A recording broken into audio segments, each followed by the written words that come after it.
విషయం ఏంటంటే అతను పరిచర్య చేయడం స్టార్ట్ చేసినప్పుడు ఇంట్లో నుంచి ఎక్కువ అపోజిషన్ వస్తూ ఉంటుంది. అంటే దగ్గర వాళ్ళు, బంధువులు, స్నేహితులు వీళ్ళ దగ్గర నుంచి. వాళ్ళు లాజికల్‌గా మాట్లాడతారు కొన్ని విషయాలు. "నువ్వు ఇలా చేస్తే మనకేం వస్తది? ఎలా గడుస్తది?" అనే విధానాలు. ఓకే. అది ఎంతవరకు కొంతవరకు కరెక్టే. మరి దేవుని పరిచర్య విషయంలో దేవుని పరిచర్య పక్కన పెట్టకూడదు కదా!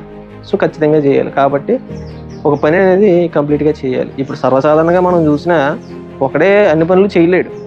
ఒకవేళ చేయడానికి ప్రయత్నించినా అది కంప్లీట్ చేయలేడనమాట. ఫుల్ ఫ్లెడ్జ్డ్‌గా చేయలేడు. ఒక డిపార్ట్‌మెంట్‌లోనే అతను ఉంటే ఏదైనా దాన్ని ఫుల్ ఫ్లెడ్జ్డ్‌గా చేయగలడు. దానికి న్యాయం చేయగలడు. ఇది మనం జనరల్‌గా చూడొచ్చు. అలాగే మరి మనం ఉద్యోగం కూడా ఒకటే చేస్తాం. 10, 15 చెయ్యం. ఎందుకంటే స్ట్రెస్ ఎక్కువ పడతది. అటు ఉద్యోగం సరిగ్గా చేయలేము. ఇంకా మిగిలినది ఏదైనా చేసినా అది కూడా సరిగ్గా మనం హ్యాండిల్ చేయలేం. ఖచ్చితంగా ఇంకొకరు ఉండాలి దాన్ని హ్యాండిల్ చేసేవాళ్ళు. అలాగే ఇప్పుడు దేవుని పరిచర్యలో కూడా ఒక డిపార్ట్‌మెంట్. ఆ డిపార్ట్‌మెంట్‌లో మనం ఉంటే అది కంప్లీట్‌గా ఫుల్ ఫ్లెడ్జ్డ్‌గా దాని పని మనం చేయగలం.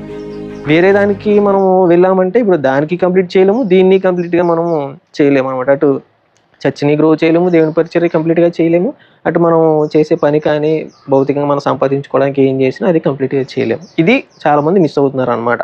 ఇలా సలహాలు ఇస్తూ ఉంటారు. ఓకే. వాళ్ళ మంచి కోసమే మన మంచి కోసమే సలహాలు ఇస్తారు కానీ అక్కడ ఈ పాయింట్ మిస్ అవుతున్నారు. ఒక పని మీదే దృష్టి ఉంచాలి. అందుకని సేవకుడు అన్నవాడు ఈ విధంగా దేవుని పరిచర్యలోనే ముందుకి కొనసాగుతాడు ఎక్కువ అన్నది మీరు గుర్తుంచుకోవాలి.